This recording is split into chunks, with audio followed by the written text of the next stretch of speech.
Good morning my dear student. चलिए शुरू करते हैं। कल हम लोगों ने कहाँ तक पढ़ा था?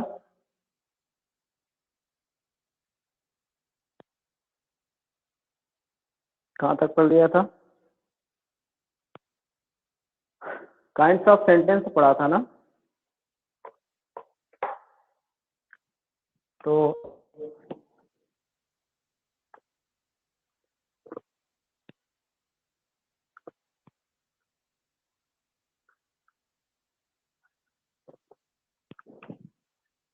हम लोगों ने कल पढ़ा था काइंड्स ऑफ सेंटेंस।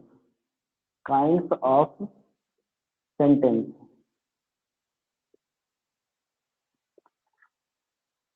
कितने प्रकार पढ़े थे हम लोगों ने?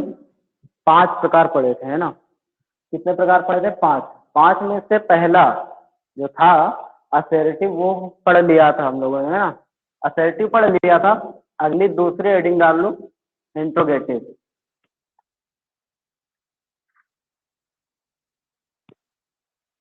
Interrogative sentence.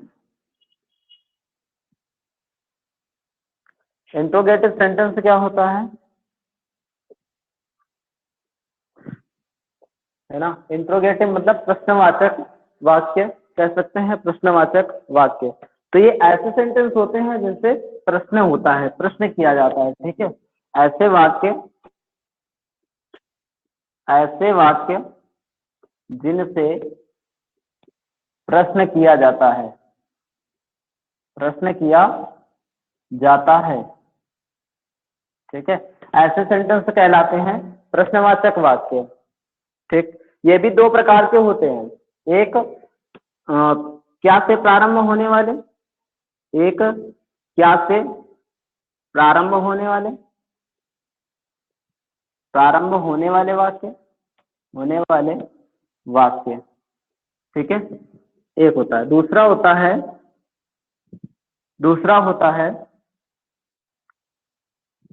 क्या होता है? दूसरा होता है जिन वाक्यों में जिन वाक्यों में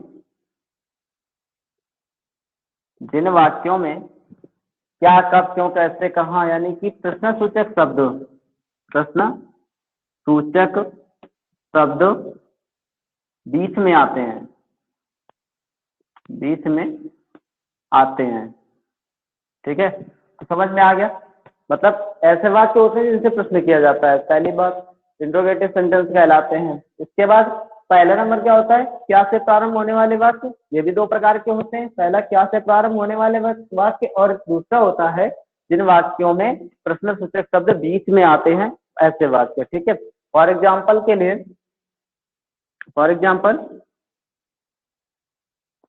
के लिए समझ लो।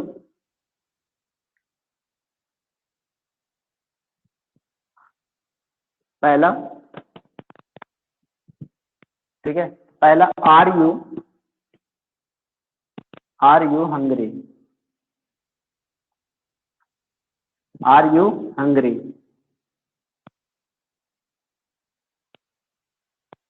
ठीक है। आर यू हंग्री, इनमें क्वेश्चन मार्क चिन्ह लगता है, ठीक है। Are you hungry. दूसरा हो जाएगा who are you, question mark. इनमें क्वेश्चन मार्क चिन्ह जरूर लगता है, ठीक है। तो इसका मतलब क्या हुआ? आर यू हैंग्री का मतलब है क्या तुम भूखे हो, क्या तुम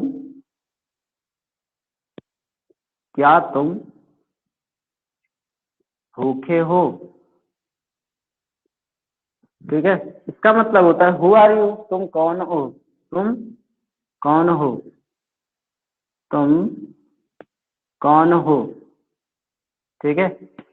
ये हो गया कौन हो, है ना। इसी को हम लोग इसी को लिख सकते हैं आप कौन हैं, आप कौन हैं, ये भी क्वेश्चन मार्क, ठीक है। मतलब सेम जो होता है इसका अर्थ भी यही होता है, आप कौन हैं। समझ में आ गया होगा, ठीक है। इस तरीके से इंट्रोगेटिव सेंटेंस हो गया। इंट्रोगेटिव के बाद अगला सेंटेंस आता है इंपरेटिव सेंटेंस। इसको मिटा दे, ठीक है। अगला जो आता है वो आता है इम्परेटिव।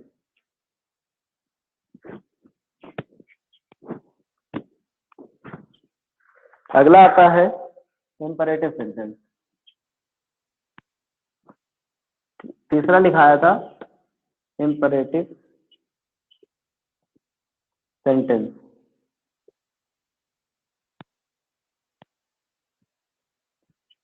ठीक है, तीसरा लिखाया था इम्परेटिव सेंटेंस। इम्परेटिव सेंटेंस क्या होता है?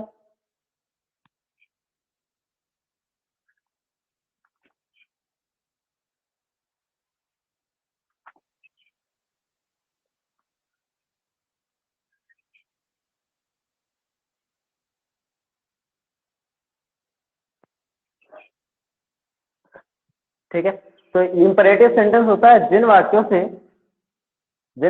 क्या होता है, हम लोग जानते हैं इम्परेटिव सेंटेंस को ऑर्डर मतलब ऑर्डर होता है, या फिर क्या कहते हैं, विनय किया जाता है, मतलब रिक्वेस्ट कह सकते हैं, है ना। ये सारी चीजें होती हैं तो इम्परेटिव में आती हैं। ठीक है, रिक्वेस्ट, ऑर्डर, ये सारी चीजें किसमें आती हैं? इम्परेटिव में आती हैं। ठीक है, ये सारी चीजें इम्परेटिव में आती हैं, यानी कि इन सेंटेंस से, इन वाक्यों से आज्ञा, विनय और परामर्श। ठीक है, इन वाक्यों से कह सकते हैं, इन वाक्यों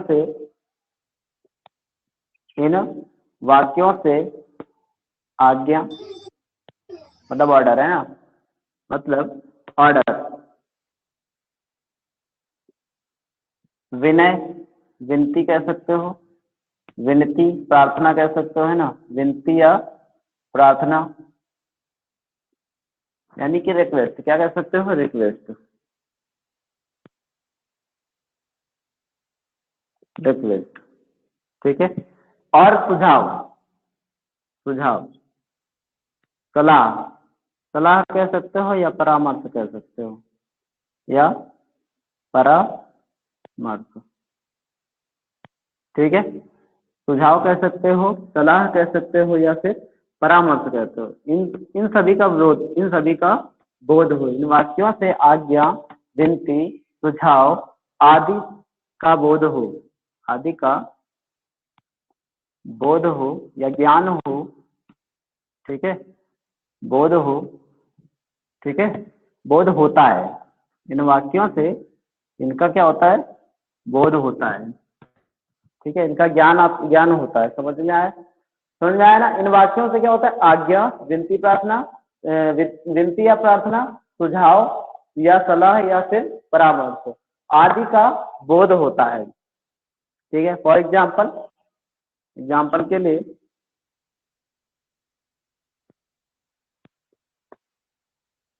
फॉर एग्जाम्पल जैसे बी क्वाइट, बी क्वाइट। ठीक है, बी क्वाइट,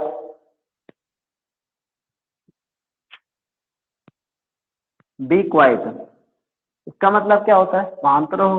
इसका मतलब क्या होता है? शांत रहो। मतलब यहाँ से क्या आया? यहाँ से अगर देखा जाए तो ऑर्डर आ रहा है। क्या आ रहा है? ऑर्डर की भावना आ रही है ना। यहाँ से क्या आ रहा है? ऑर्डर आ रहा है, ऑर्डर की भावना आ रही है ना। ऑर्डर की भावना आ रही है यहाँ से, है ना।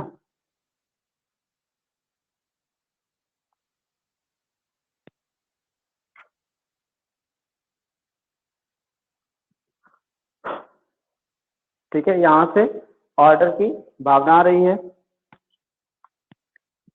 ठीक है, दूसरा लिख सकते हो, नेवर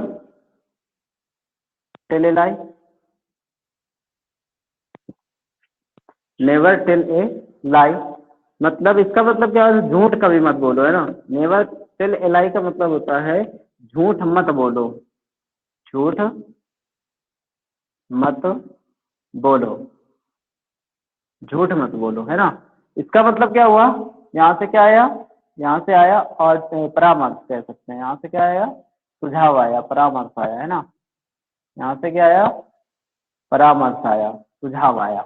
ठीक है, यहाँ से क्या समझ में आ रहा है, परामर्श समझ में आ रहा है। ठीक है, इस तरीके से वाक्य होते हैं, इनको हम इंपरेटिव सेंटेंस कहते हैं, इनको हम इंपरेटिव सेंटेंस कहते हैं। और ऐसे वाक्य कहाँ से आरंभ होते हैं, हमेशा क्रिया से आरंभ होते हैं। और इनका जो कर्ता होता है वो यू होता है। क्या होता है, यू होता है, जो हमेशा क्या होता है, छिपा रहता है। ठीक है, इनका कर्ता सब्जेक्ट क्या होता है, सब्जेक्ट यू होता है, यू होता है, जो क्या होता है, जो हमेशा छिपा रहता है, जो हमेशा छिपा रहता है, छिपा होता है। ठीक है, ठीक है, जो छिपा होता है, ऐसे लिख लो, जो छिपा होता है। ठीक है, इनका सब्जेक्ट क्या होता है, यू होता है, जो छिपा होता है। ठीक है, और इनका प्रारंभ कहाँ से होता है, हमेशा इनका प्रारंभ अगर देखा जाए तो यू से नहीं प्रारंभ करते हैं, यू हमेशा छिपा रहता है। इसका मतलब इनका प्रारंभ कहाँ से होता है, नेवर। डी क्या है ये सारी है सहायक क्रियाएं। तो क्रिया से प्रारंभ होता है, वर्ब से प्रारंभ होता है। ठीक है, तो आरंभ कहाँ से होता है इसका, यानी आरंभ कहाँ से होता है इसका, वाक्य का आरंभ होता है वर्ब से। कहाँ से, वर्ब से इसका आरंभ होता है वाक्य का। ठीक है, वर्ब से आरंभ होता है वाक्य का, वाक्य का आरंभ कहाँ से होता है, वर्ब से होता है। ठीक है, समझ में आ गया इंपरेटिव, इंपरेटिव क्या सर जी, होता है। ओके, नेवर टेल तो ये ये वर्ड कभी नहीं होगा। ठीक है, क्या हुआ, नेवर जहाँ लिखा हुआ कभी क्या नहीं है, होगा कर। नेवर जाने हाँ, कभी नहीं होगा। झूठ कभी नहीं, कभी मत बोलो, कभी मत बोलो। ठीक है, झूठ कभी मत बोलो, सही है, झूठ कभी मत बोलो। ठीक है, समझ में आ गया, झूठ कभी ना बोलो या कभी मत बोलो की बात है। सर जी, ये फेयर में करना है। हाँ, हाँ सर जी, ठीक है। क्या चीज, फेयर में क्या करना है सर जी, क्या कहेगा, ये फेयर में करना है। और क्या, ठीक है। हाँ इसको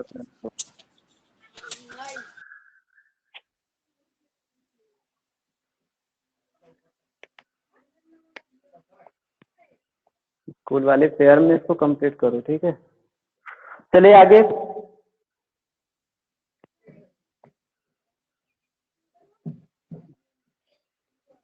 सर स्क्रीन शॉट ले लिया है, आगे आगे समझाओ। बढ़ते हैं। ठीक है, आगे है, अगला है, अगला क्या लिखाया था, एक्सक्लेमेटरी है, हम्म, आगे क्या लिखाया था, एक्सक्लेमेटरी, है ना। तो अगला नंबर था एक्सक्लेमेटरी, देख लीजिए एक्सक्लेमेटरी क्या होता है। अगला नंबर था एक्सक्लेमेटरी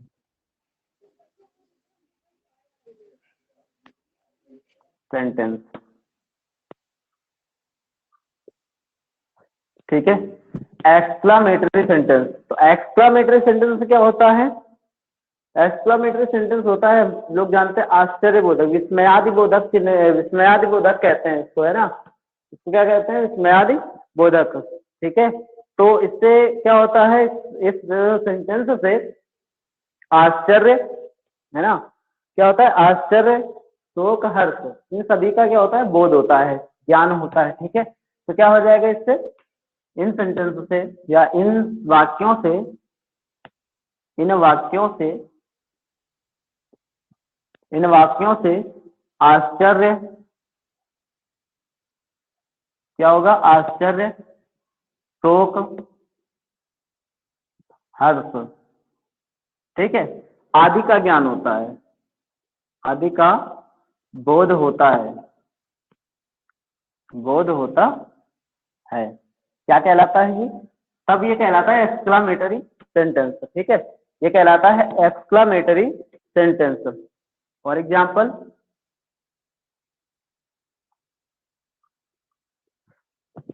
फॉर एग्जाम्पल, तो आश्चर्य का बोध है ना, तो हाउ, हाउ से स्टार्ट होगा। ठीक है, क्या लिखे, हाउ ब्यूटीफुल, TIFUL, ब्यूटीफुल है ना, इज द रेन, ऐसा लिख दो, इज द रेन। ठीक है, और इसमें कौन सा चिन्ह लगता है, एक्सक्लेमेशन चिन्ह लगता है। कौन सा चिन्ह लगता है, एक्सक्लेमेशन चिन्ह, मतलब आश्चर्य बोधक चिन्ह, यानी कि विस्मयादि बोधक का चिन्ह लगता है। ठीक है, ये चिन्ह हो गया विस्मयादि बोधक। तो ये हो जाएगा how beautiful is the rain. How beautiful is the rain, इसका मतलब क्या होता है, वर्षा कितनी सुखद है, वर्षा कितनी सुखद है, या वर्षा कितनी सुंदर है, ये भी कह सकते हैं नहीं। ठीक है, लेकिन इसका जो अर्थ होता है वो होता है वर्षा कितनी सुखद है। सुंदर, इसका अर्थ क्या होता है, वर्षा, यहाँ पे लिख दो, वर्षा कितनी सुखद है। कितनी सुखद है। ठीक है, इससे क्या होता है, इससे समझ में आ रहा है आश्चर्यबोधक का, है ना, आश्चर्य का आश्चर्य का बोध हो रहा है यहाँ से, नहीं, यहाँ से आश्चर्य का बोध हो रहा है।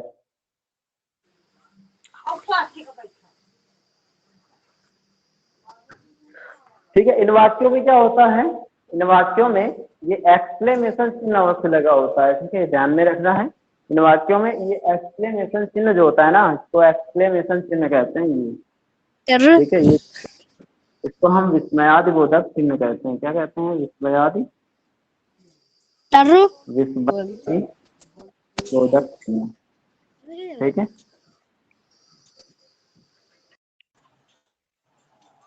विस्मयादि बोधक सर जी चिन्ह। ठीक है, ये बीच में कौन बोल रहा है, उल्टा फिर बोल रहे हैं हम सर जी, सत्यम उल्टा फिर बोल रहे हैं। हैं, क्या है, कहाँ बोल सत्यम रहे उल्टा हैं, फिर बोल रहे हैं सर जी, नाम चढ़ा रहे हैं रिकॉर्डिंग वो बकैती कर रहे हैं जी, रिकॉर्डिंग चल रही। क्या कह रहा है सिस्टम, नाम चढ़ा रहे हैं सर जी।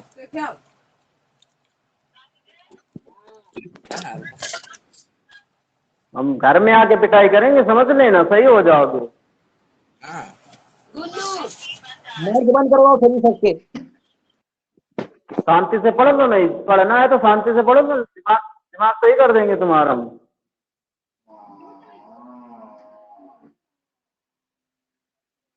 घर में आके पिटाई करेंगे तुम्हारी, बहुत ज्यादा पीटेंगे, समझ लेना, सही हो जाओगे। सर माइक माइक बंद करवा दो। शांति से पढ़ लो, यहाँ पे नहीं पढ़ना है तो बिल्कुल मत पढ़ो। सर माइक बंद करवा दो ना। बंद करो सभी लोग माइक, सभी लोग बंद करो।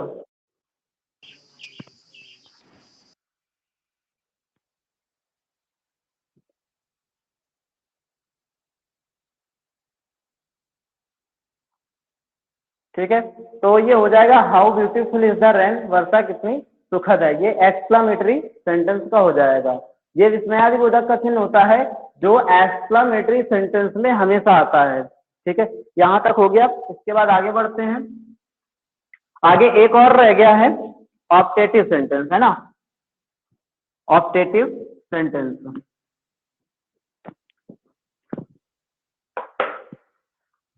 एक और रह गया है ऑप्टेटिव सेंटेंस। ऑप्टेटिव सेंटेंस में क्या होता है, ऑप्टेटिव सेंटेंस होता है जिन वाक्यों से इच्छा जागृत हो, इच्छा का बोध हो, है ना, इच्छा का ज्ञान हो, जिन वाक्यों से इच्छा, ठीक है, ऐसी इच्छाओं का क्या होता है, इच्छा का बोध होता है, बोध होता है,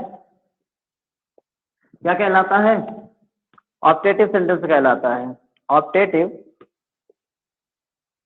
सेंटेंस कहलाता है। ठीक है। यहाँ आशीर्वाद भी आता है, समझिए, इच्छा के साथ साथ आशीर्वाद है ना, श्राप, ये सारी चीजें भी आती हैं। इच्छा, आशीर्वाद, श्राप आदि चीज, आदि शब्दों आदि का बोध होता है तो क्या कहलाता है? ऑप्टेटिव सेंटेंस कहलाता है। ठीक है, क्या कहलाता है?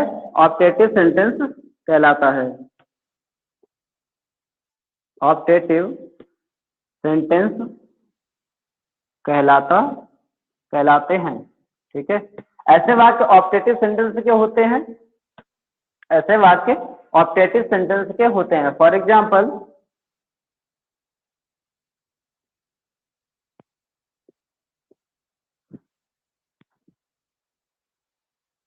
ठीक है, इनमें शब्द आते हैं, कुछ शब्द भी आते हैं, जैसे एलॉस है ना, तो ये सारे शब्द कुछ तो आते हैं उसमें एक्सक्लेमेटरी में और कुछ आते हैं इसमें। ठीक है, तो इसमें फॉर एग्जाम्पल के लिए लिख दें, देखें,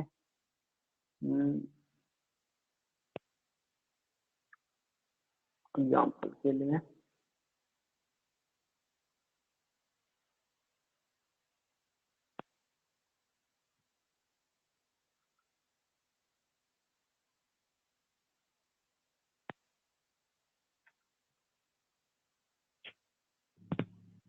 may you live long, live long, live long. ठीक है, मे यू लिव लॉन्ग, इसमें भी एक्सक्लेमेशन का चिन्ह लगता है, इसमें भी एक्सक्लेमेशन का चिन्ह लगता है। मे यू लिव लॉन्ग का मतलब क्या होता है? मेरी इच्छा है कि तुम कितने बहुत लंबे समय तक जियो, है ना। या फिर कह सकते हो कि आशीर्वाद दिया जा रहा है कि तुम लंबे समय तक जियो, है ना, तुम्हारी उम्र क्या हो? लंबी हो। इसका मतलब क्या हुआ? तुम्हारी उम्र, या ईश्वर करे तुम्हारी उम्र क्या हो? लंबी हो, है ना, तुम्हारी उम्र लंबी हो। ठीक है, ईश्वर करे तुम्हारी उम्र क्या हो? लंबी हो। ठीक है, ये होता है क्या? ऑप्टेटिव सेंटेंस होता है। समझ में आ गया? ये होता है ऑप्टेटिव सेंटेंस। इस तरीके से हम लोगों ने पार्ट्स ऑफ सेंटेंस से पढ़ लिया, काइंड्स ऑफ सेंटेंस से पढ़ लिया, है ना। चलिए आगे बढ़ते हैं। इस तरीके से हमारा हो गया क्या क्या क्या हो गया? सेंटेंस हो गया, सेंटेंसेस पढ़ा हमने। ठीक है, इसके साथ साथ पार्ट्स ऑफ सेंटेंस पढ़ा, पार्ट्स ऑफ सेंटेंस पढ़ा, और इसके साथ साथ हम लोगों ने पढ़ा kinds of sentence, kinds of sentence. ठीक है, ये तीन चीजें हम लोगों ने पढ़ ली हैं। ठीक, सेंटेंस, पार्ट्स ऑफ सेंटेंस और काइंड्स ऑफ सेंटेंस। ठीक, ये तीन चीजें हमारी कंप्लीट हो गई हैं। अब आगे बढ़ते हैं, तो आगे आ जाते हैं हम किसमें? पार्ट्स ऑफ स्पीच में। किसमें आ जाते हैं? Parts of speech. ठीक है, किसमें आ जाते हैं? Parts of speech. अब आगे आते हैं हम लोग पार्ट्स ऑफ स्पीच में।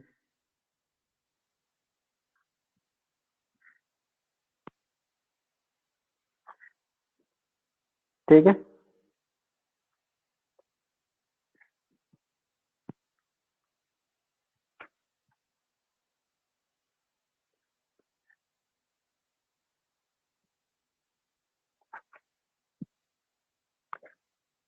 चलिए पार्ट्स ऑफ स्पीच में, तो शब्दों के भाग।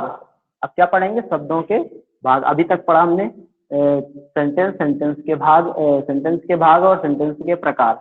अब पढ़ेंगे शब्दों के भाग। शब्दों के भाग क्या होते हैं, चलिए पढ़ते हैं इसको। ठीक है, स्टार्ट करते हैं इसको भी।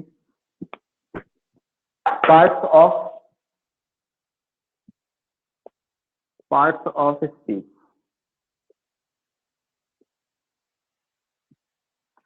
ठीक है, पार्ट्स ऑफ स्पीच में हम लोग जानते हैं कि शब्दों के भाव के अनुसार कितने भाग होते हैं? 8 भाग होते हैं। ठीक है, सबको पता होगा कि शब्दों के 8 भाग होते हैं कुल। ठीक है, शब्दों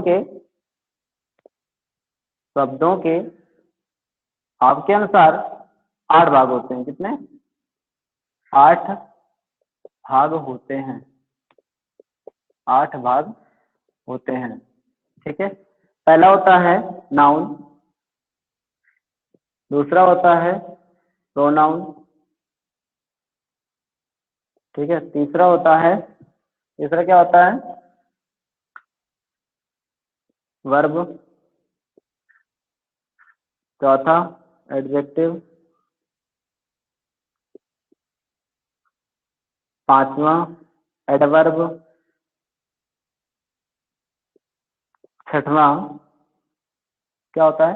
प्रीपोजिशन,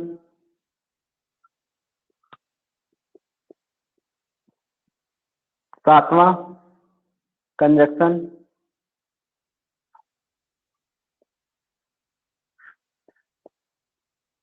और आठवां होता है इंटरजेक्शन।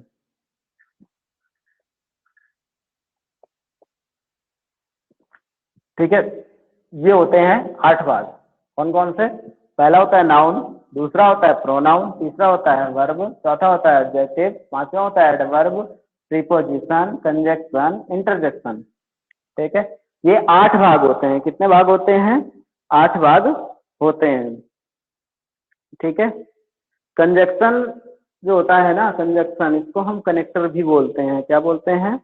कनेक्टर भी बोलते हैं। ठीक है, समझ गए? कितना समझ में आ गया? ठीक है, तो आज के लिए इतना ही रखते हैं। ठीक है, ये पार्ट्स ऑफ स्पीच अब कल से शुरुआत करेंगे, एक एक करके पढ़ेंगे। नाउन, प्रोनाउन, वर्ब, है ना, ये सारे एक एक करके सारे पढ़ेंगे। उसके बाद इन सब के बारे में जानने के बाद फिर हम आगे चलेंगे। ठीक है, ओके, आज के लिए इतना ही। चलिए,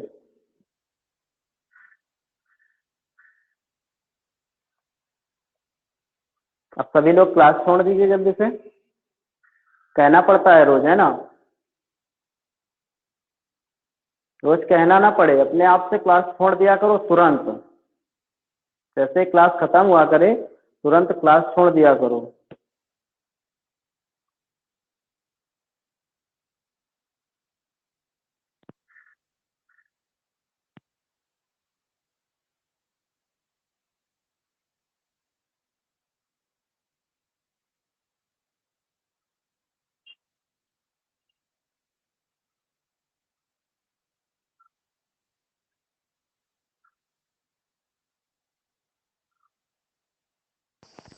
सर जी क्लास क्या बजे से चालू करा रहे हैं?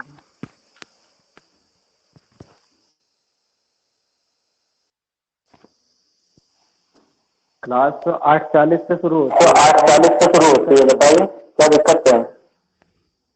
नहीं वो सर जी टाइम हम 8:20 में खोलो रहा है तो चल ही नहीं रही रहा क्लास।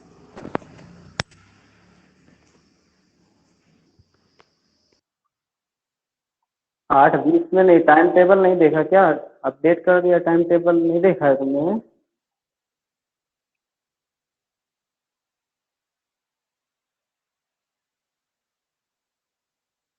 8:40 से शुरू होती है क्लास अब।